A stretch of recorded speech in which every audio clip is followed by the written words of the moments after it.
What's going on, everybody? LK here, back at it again with another video, and today some more Dragon Ball FighterZ for y'all. So actually, this month, if you don't know, on Twitch it is September, and one of the things I have been doing for this month is that for tier 1 subs, I have offered to review their teams a little bit more in depth than just I think this is good, I don't think this is good. So this is something I was already doing for tier 2s, but because of the amount of these I'm getting, I figured why not share a couple of these for a video, and probably I'll do a few of these this month. Hopefully if you're having problems building a team, this might help, and it'll also give you some more perspective on how I think about teams and team building in the game. If you like the content I'm putting out, consider liking this video or subscribing to the channel if you already have not. It does help the channel grow, and I do appreciate it. Thank you so much. So the first team we have here is a team of Gotenks, Nappa, and Krillin, a team of all A assists here. Mostly what this person was asking for was just thoughts on the team in general. They've been playing the team for a while. It seems they have a lot of tech and combos, and one of the big things on their mind is about Gotenks point. So honestly, Gotenks point is something I've been thinking a lot about as well. I built a team, I guess at this point last week, exactly a week ago, of Gotenks, Base Goku, and Broly, all A assist as well. And from playing this week, I've noticed that he's meter hungry, but at the same time you have to use meter with him. And of course in season 1, remember, it was just hit into Ghost Oki right away, but there was no meter penalty at the time. So now you have to think about meter penalty. You have to think about how are you picking combos with him to make sure you eke out all the damage you can, because if you don't pick the right combos, he doesn't do that much damage. And especially at a point where a lot of people are trying to two-touch you, a lot of the time, even if you get the first hit and do Ghost Oki, they probably are 1 to 2 hits away from dying. And a lot of people who play Gotenks, like, one thing that's nice about him is he has good DHC synergy, which you can see in this team, which I'll talk about a little bit. But since he's point and using all these resources on Ghost and hands and things like that, you might not be able to do these things early game. So I've been thinking, like, if I get the first hit, do I actually do Ghost Oki, or do I save an assist so I could just knock him down and do like a normal setup, and then if I hit them, do I do Ghost Oki? Do I go into snap, since he's one of the only characters that can snap well in this version? I'm not actually sure. I think this needs more experimentation. Now, besides that though, I think this team does have a lot of good stuff going for it. The assist, the Nappa A is actually a pretty good assist, all things aside, and he has Senzu Beam, so he's got anti-air control. Gotenks gets to jump around, run around with buttons. That's really nice. Another thing I like too is that no matter what character is out, there's a good neutral build for all of them, because he has Gotenks with donuts, so he will always have either like a tracking thing to get near you, or he'll have like Krillin to support you, or he'll have like the Nappa blast. There's always something there to cover him for him to play neutral. I sort of think this team might be hard to do mix-ups with. Like, Nappa has a decent on-block stun, but I don't know if it's enough for Gotenks per se. For the other characters, you have donuts, so you should definitely be able to do something. And of course, out of these characters, Gotenks is probably the logical point character here. Nappa has never really been looked at as like a good neutral character. He's always had a bunch of flaws. If he hits you, it's probably over, but you know, he's not that mobile. His Ki Blast is good, you know, because it has it's higher durability than other Ki Blasts, and he's got some stuff that people aren't that familiar with. But Gotenks is way more mobile, and he gets more from the assist than the other characters, especially at the start of the game. There is also good DHC synergy. Like, if you've been paying attention to videos, some people are using Krillin now because of this DHC synergy, where you get the Krillin level 3 to hit differently. You get a lot of frame advantage here. You can't really see what's going on. So all in all, I think it's a pretty unique team, and it has stuff that's good that we've seen in other places. So I think it's a pretty good team so far.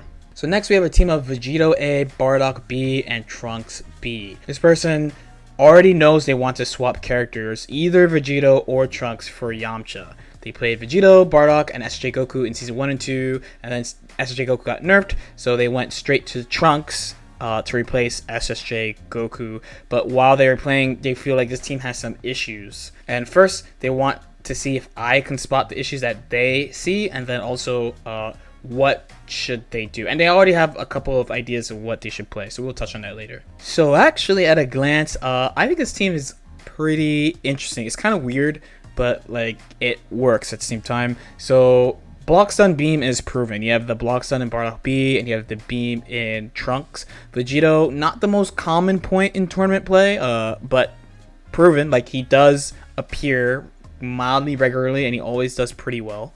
So the first thing for me here is that Bardock giveth, but he does not receive.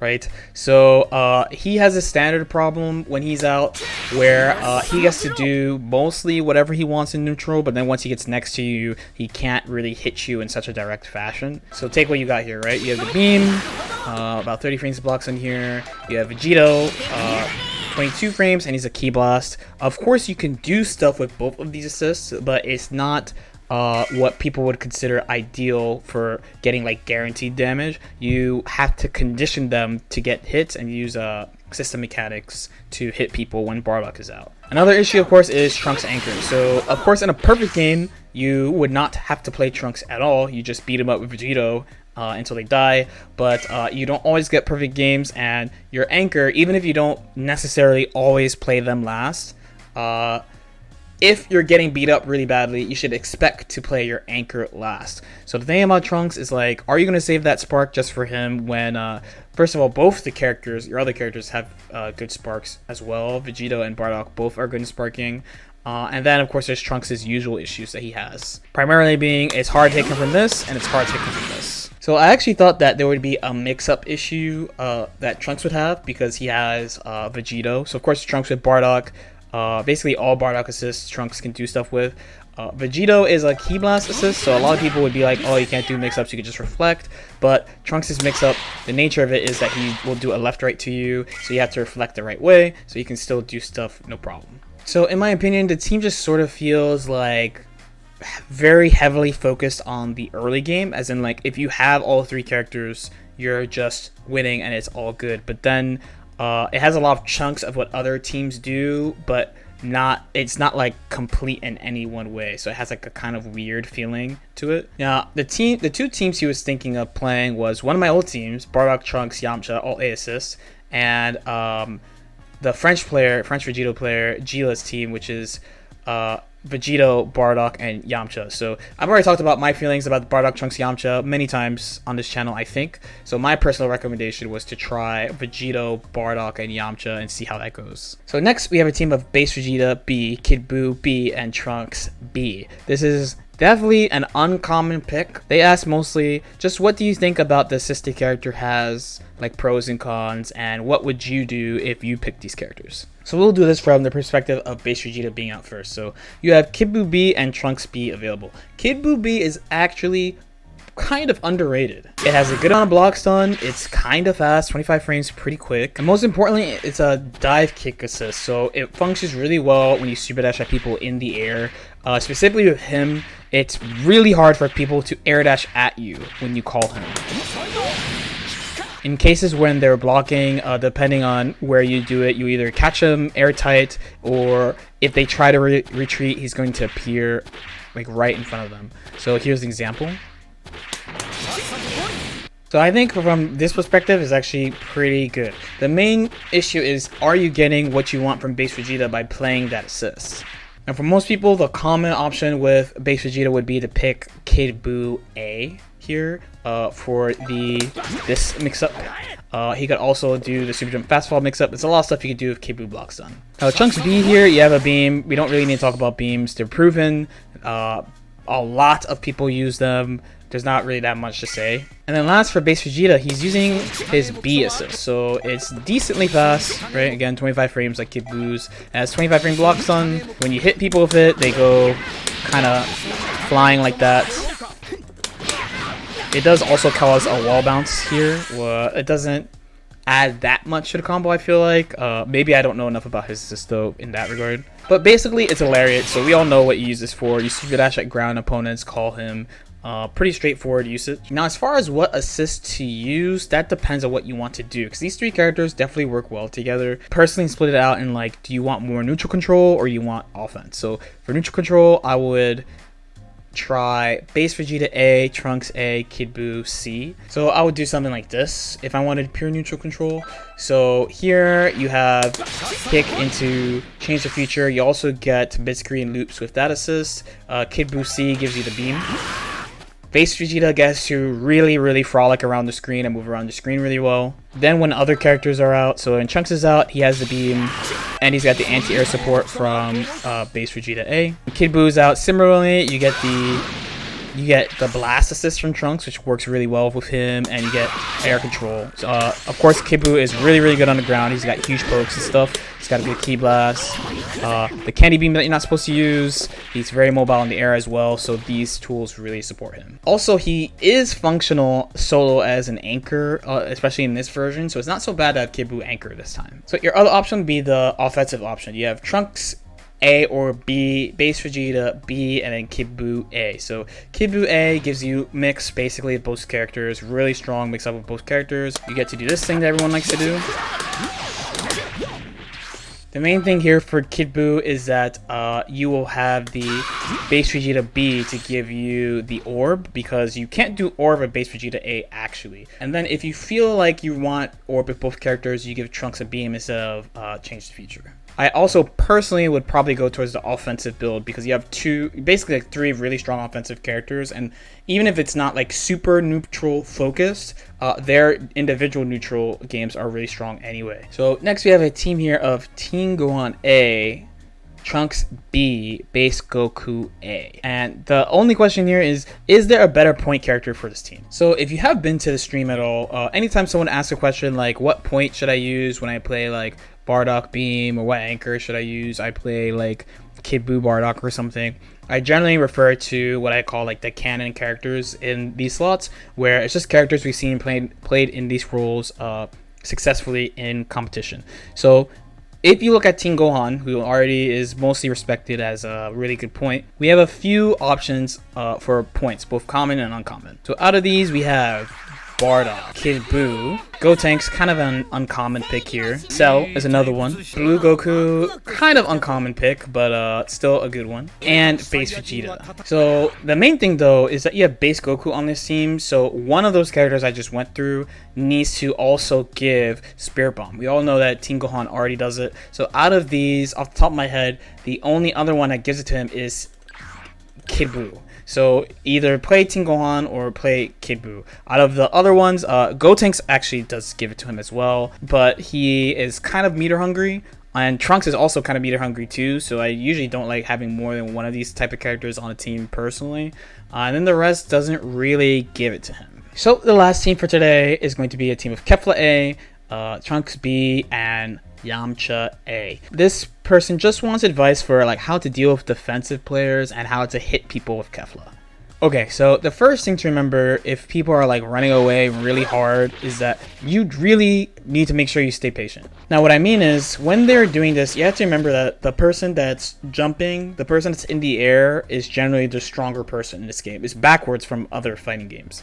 So especially when you approach them here, they want to use their spread of options when you come close. When you're coming close at them, it makes it harder for you to react to what they're going to do, because you have to consider all the stuff they could do plus super dash at the same time. So a good place to start is that if they're doing this too heavily, don't give them what they want. So the two things they're looking for more than anything else are you to run close to them or you to super dash. You don't want to do those things in a too direct fashion. If you can get them to walk themselves into the corner though, that is a really good universal thing that everyone can do.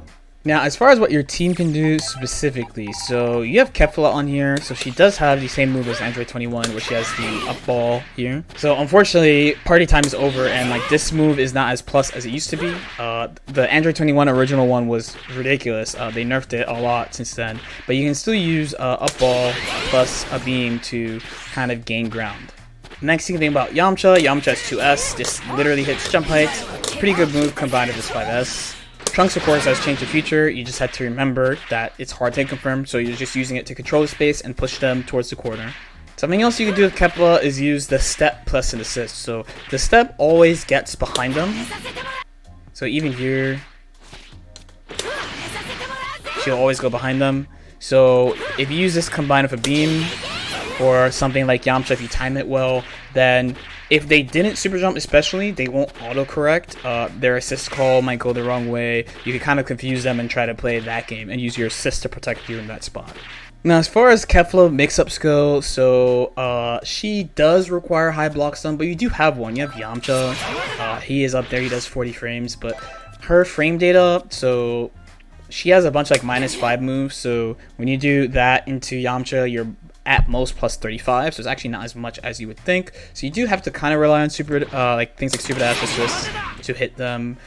If they respect you, you can use this moves +4, costs half a bar. If you time it right, you can get quite a bit of frame advantage with that into stuff. She does have extra Gatlings for you to play around with. Even though this is slow, it is still worth using, and you can consider too that if you use it in the same spot as you would use like a 6M to like hit DRs, your return is much higher, and you don't need an assist generally to convert it, so that's a pretty good thing.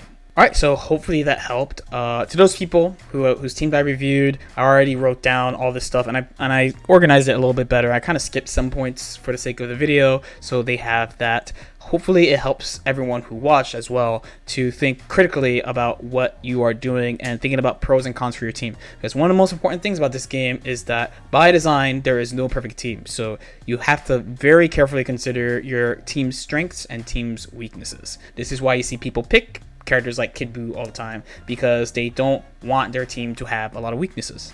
As usual, if you have any questions or comments, feel free to leave them in the comment section below. Like and subscribe if you feel like it, and I'll see you next time. Peace out.